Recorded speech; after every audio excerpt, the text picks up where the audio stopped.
Hello everyone, and welcome to Cronkite Cut, where our entertainment news is a cut above the rest. I'm Ricky Cornish. And I'm Faith Abercrombie. The Oscars were something to see, and TV remakes have us on the edge of our seats, but Faith, you know what I'm about to say. I know what you're gonna say, that me and Pascal were right. The Jonas brothers are officially back, baby. Well, I'm hot.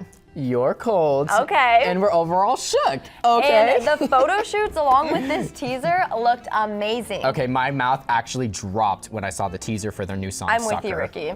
I'm so excited for their new album, and we want to hear what you guys think. Leave a comment below or tweet us at Cronkite_cut. Now that we've gotten that off our chests, we still need to talk about the Oscars. Let's head to Angel and Ryan, who have Oscar details that still have people buzzing.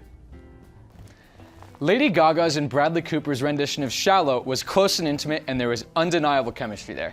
Many fans are speculating that Gaga and Cooper are romantically linked beyond their characters in the film because of Gaga's recent broken engagement with former fiancé Christian Carino. Gaga took to Twitter to dispel any rumors about their performance when she tweeted, quote, "Nothing could be more special than sharing this moment at the Oscars with a true friend and artistic genius." So Angel, what do you think of their relationship status? I don't know, Ryan. I think they're in love. They may have played it off as, oh, it's just our characters, we're acting. But I don't think you can act love. Plus, with his former partner before his supermodel girlfriend, he broke up with her within a year. So I don't know, I feel like a split is coming. I could see it. I understand where you're coming from. My view is like, if you're Lady Gaga and you have this glorified celebrity engagement on the way, and then for all of that to end and then rebound so quickly to a brand new relationship, I'm just a little bit suspicious of it. I don't know if I can believe it. That's just me though. Yeah. But she did speak very admiring of him during her acceptance speech, and she is the first woman now to have won a Golden Globe, a Grammy, an Oscar, and a BAFTA within the same year. And speaking of awards, Green Book took home the award for Best Picture, and it's easy to say that no one saw this coming, especially Spike Lee, who tried to storm out of the Oscars and said the film's win was, quote, a bad call. Green Book's win has since been deemed an upset and has received backlash from not only the fans, but also from the Shirley family, who the film is based on. Green Book screenwriter Nick Vallelonga claimed, quote, he didn't get in touch with the Black classical pianist family because he didn't even know they really existed until after we were making the film. The Shirley family has since made claims that the film portrayed Shirley in a way that was, quote, not true. So what do you think of all this, Ryan? I thought it was a good movie. I thought it was a really good movie. It's got everything. It's got the emotion, it's got the acting prowess, it's got a great story. What an amazing concept. But worthy of the award? I don't know. I feel like if you have, if the family of the person who this film is about literally says it's just not true, I feel like that's something that was a red flag to begin with, and I feel like they said that way before the Oscar committee made their decision to begin with. So I just don't know. I just can't agree with it. Yeah. Plus, if you're gonna do a film, you should do your research. And I mean, Black Panther was up there and they performed the highest in the box office, so they kind of were a shoo-in for the award. I'm kind of upset. Wakanda Forever should have won. And honestly, that was one of those movies that like everybody was talking about forever. So I'm even shocked that that Black Panther didn't win. I agree. Well, this year's Oscars was definitely a night to remember, especially with the no-host format that brought a wide array of presenters and new energy to the big screen. Now to you, Ricky. Well, the Oscars were really fun to watch, but overall, Lady Gaga and Bradley Cooper's performance really stole the show for me. Well, if you've been keeping an eye on social media, you may have noticed that we're getting a new album from Solange Knowles. Solange announced on Twitter that she created a page on Black Planet, which is an African-American social network for matchmaking and job postings. Her page instantly went viral with stunning photos and GIFs, and many fans are hoping this site hints a new era is upon us. Who knows? Maybe she'll pull a Beyonce and drop her album when we're least expecting it. However, Solange isn't totally keeping us in the dark. She just dropped her track list for the upcoming album, and she's mentioned in past interviews that it'll incorporate jazz, hip-hop, and electronic sounds. Many fans are hoping she'll perform some of the new music and her upcoming gigs at Coachella, Primavera, and Bonnaroo this summer. Well, Faith, what do you think? I'm excited for her new music. Me too. I've seen her picture all over Twitter, all over social media, and I'm so excited to hear what she has in store for us. I know, her last album was so critically acclaimed, and I wouldn't be surprised if this this next one is just at that level. And I like how she's teasing us, you know? Yes, I like when slowly creeping it out there. Exactly. I love when an artist kind of gets us excited for what's to come, because now we just can't wait. I just hope the wait isn't too long. It's kind of like the Jonas Brothers, like kind of creeping it out towards us. We're just wanting more. Exactly. Now let's head over to reporter Jamie Landers, who visited a dog park. Hey everyone, I'm Jamie Landers, and today we are at the Phoenix Dog Fest, where they are raising money for canine companions. I'm here with Nomi right now, and we're going to show you around. Come on. Ryder, come. Good boy. Phoenix hosted its 5th annual Dog Fest at the Scottsdale Civic Center Mall on February 23rd. The Dog Fest serves as a celebration and fundraiser for Canine Companions, an organization that places assistance dogs with children, adults, and veterans free of charge. Jennifer Keller, president of the Arizona chapter for Canine Companions, said the organization serves 4 kinds of disabilities and makes an immeasurable difference in every recipient's life.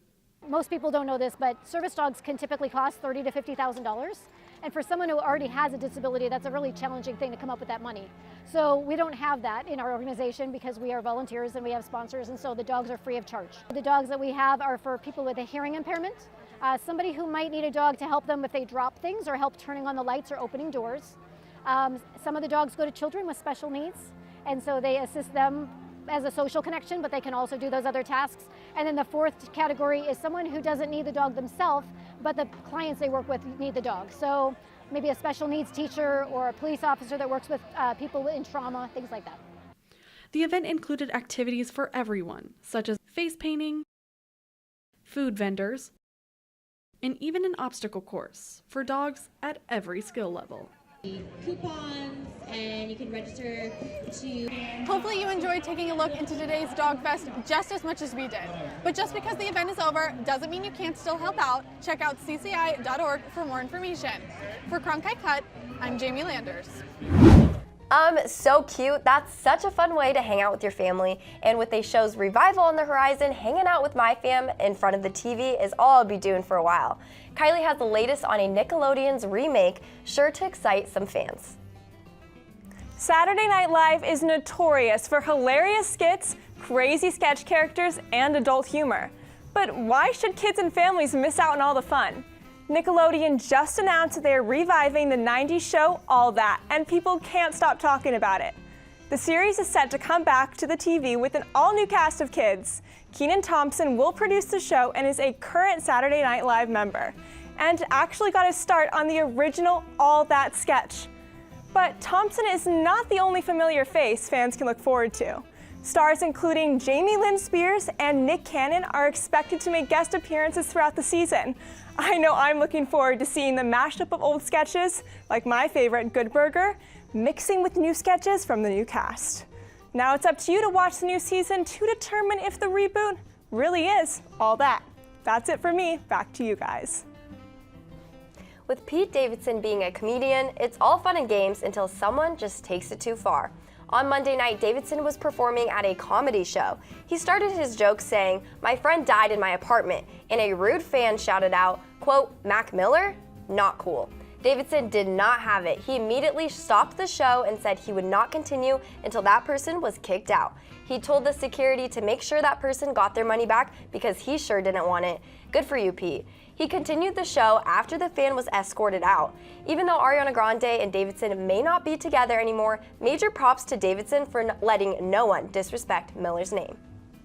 So Ricky, honestly, I think this is so disrespectful. I think good for him for letting the show go on, but once that guy was kicked out. Definitely. I think it's so good that Pete really stood his ground, and it goes to show how much he's grown since this whole breakup has happened, and I'm really excited for both of them. I think they're both going in the right directions, but I don't know if you've heard the latest tea. Ariana Grande was just spotted with Big Sean. Yes, I know. So, I don't know, that makes me kind of excited because I liked them together. Yes.